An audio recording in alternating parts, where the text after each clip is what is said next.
How do I prevent getting the red eye effect? How many of you gotten pictures with the red eye, the devil eye look? Well, the red eye is caused by the light bouncing off the back of the eyeball, and you actually get to see inside the eye. How you get red eye is by having a small flash right close to the lens. So every compact camera, whether it's film or digital, every camera with a built-in pop-up flash gives great or enhanced red eye. The way you get rid of the red eye, you can turn on the anti-red eye mode in your camera, which causes the camera to delay. So I press the button, and some seconds later, the picture actually happens after I've shined this bright, obnoxious light into your eyes. The better way to get rid of the red eye is add a big flash to the top of your camera. So that's why all of the SLR cameras today offer a big flash that you can add on, and you'll eliminate 80 to 90% of your red eye by putting on a large flash to any of your digital cameras. And that's how you get rid of the red eye. How can I take red eye out of my photos? If you have pictures with red eye, it's generally pretty simple to fix those post-production or in the computer. All of your editing software has an anti-red eye or red eye fix mode, whether it's Photoshop from Adobe or Photoshop Elements or any of your other image processing. There's a red eye quick fix, and generally it's the eyeball icon. What you do is you draw a circle or a square around the eye on the picture and then hit the eyeball function on the software, and it takes the red eye out. What it does is it makes the red part black, so you get people with these big black saucers for eyes. But it certainly looks better than having the red dots there. How do I make the background more out of focus when I take a picture? If you have a compact digital camera, there's just a very few things you can do to make the background more out of focus. So you have to switch from the green auto mode to the portrait mode. And the portrait mode will try to make the background out of focus for you. One of the problems with the compact digitals is the lenses are so small that it's hard to get the background out of focus. If you want that real background out of focus, you have to switch to the SLR type camera, where you actually get to set an f-stop. Ooh, setting an f-stop. I know that's kind of scary, but you can do it using the portrait mode to begin with. And then once you get more comfortable, you switch to aperture priority and pick a wide f-stop, like 2 or 2.8.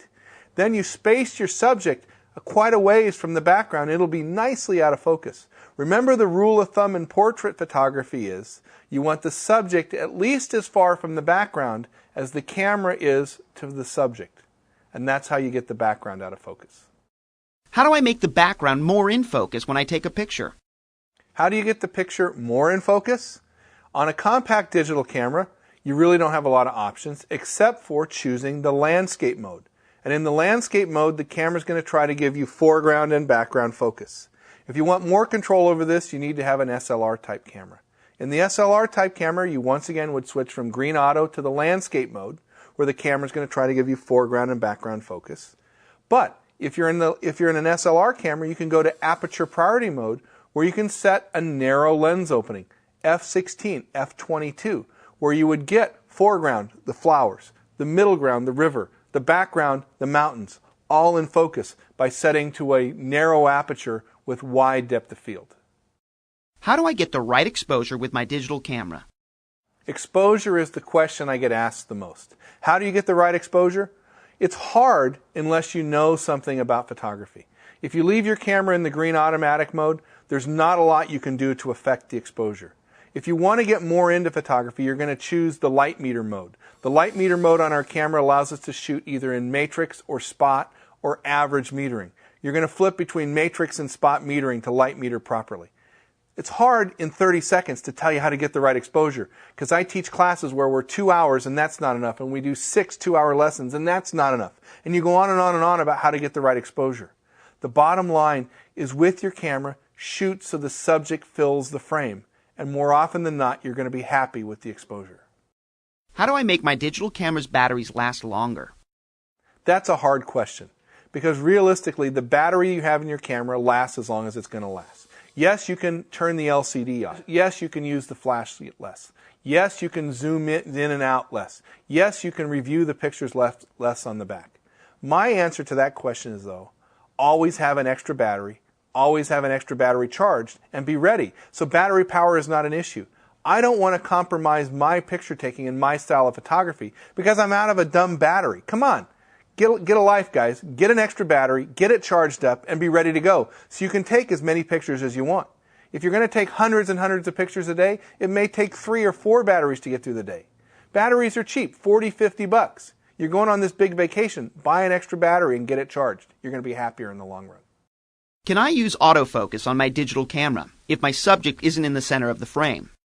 With the advent of autofocus in the mid-1980s, most people forgot about focus as a creative tool on their camera. And it's extremely creative because what's in focus is the subject.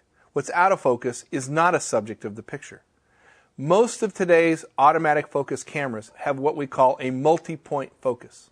The center dot is used for focus, yes, but many of our cameras have the ability to move the focusing dot or to select an auxiliary dot for focus. So the easiest way to get off-center focus is to select the dot not in the center, but one to the side.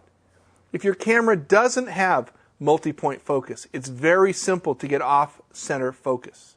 You use what's called focus lock, and this is on SLRs or on compact cameras. When you press halfway down on the shutter release, that locks the focus, and you'll see a light or a symbol come on in the camera that tells me that focus is engaged and is locked in. So as long as you press down halfway on the shutter release, you can lock focus wherever you want. So, for example, this is my frame and my subject is here. I put the center dot on my subject, press halfway down on the shutter release, leaving the shutter pressed halfway down. I then bring the camera back and frame it as I wish and take the picture. That way you've locked focus on an off-center subject. What can I do if the flash on my digital camera isn't bright enough? With your digital camera, if you're taking flash pictures and they're still too dark, generally it means you're too far away. The flash in your compact digital or on your SLR that's built in is good to 8 or 10 feet. No farther. In the instruction book, it may tell you 12, 15, 18 feet, but that's like your car gets 30 miles to the gallon like the sticker says on it. It's never going to happen. 8 to 10 feet. So the basic rule is get closer or add an extra flash to the top of your camera, and then you can shoot farther than the 8 or 10 feet.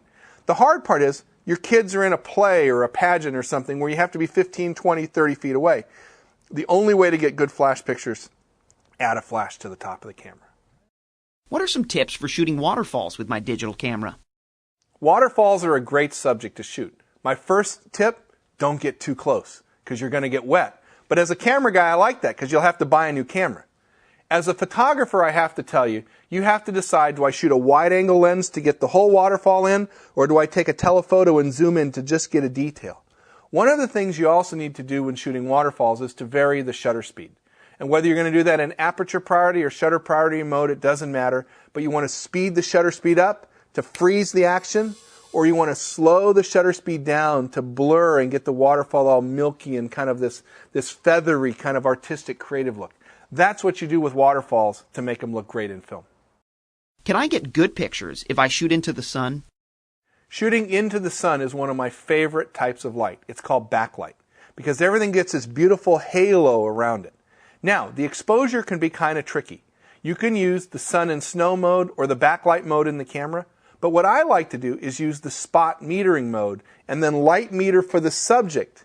And that way the subject is light metered properly and the background will generally be too light. But we don't care about the background because it's all about the subject in our picture. Under backlight, another option is to use the flash. You can use fill-in flash when shooting into the sun, but one of the things I don't like about doing that is the fill-in flash ruins that beautiful backlight look that you've created. Now, it's a different type of picture. You may like the fill-in flash look, you may like the backlight look, and that's why photography is so great. Because there's never one right answer to any problem. And it all depends on what you see, what you like, and what you want to create with your pictures. How do I capture fireworks with my digital camera? The first thing you need is a tripod. I know that's a 4-letter word to most people, but I like a big, heavy tripod that holds my camera properly. If I'm going to a 4th of July fireworks display, to the ball game, or to a theme park that has fireworks, I'll scope out and find out where the fireworks are shot. So they're going to set right up over the trees, right by the light. You have to find a dark sky location. No street lights, no trees, no wires, no nothing in the way. So you get a good unobstructed view. Generally, it takes a medium telephoto lens in the 100 to 200 millimeter range to get the fireworks fill up the frame. So I'll have the camera, on a tripod my medium telephoto lens in place. You have to set the camera to manual focus. Set the camera focus to infinity, because the camera won't be able to focus on the fireworks as they're moving in the dark. Next, you're going to select an ISO of 100 to 200, either with film or with digital, it doesn't matter. On digital, you're going to set white balance to, I like either to cloudy or to flash white balance for my fireworks. Then you're going to choose the shutter speed on the camera to B for bulb. And bulb exposure means the camera is going to stay open as long as you press the button. So whether it's the button on the top of the camera or with a remote release, the camera stays open for as long as you want. So what I do is I wait for the fireworks to shoot. I see where they explode and the range of the fireworks. I'll then take the camera, point it till I get the same area in the sky. Waiting for the fireworks to shoot. The fireworks shoot up. You press the button. They explode. They drop down 2, 3, 4, 5, 6 seconds. That's one burst, another burst, and then I let the exposure go. So you can keep the exposure open for as many bursts as you want on the film.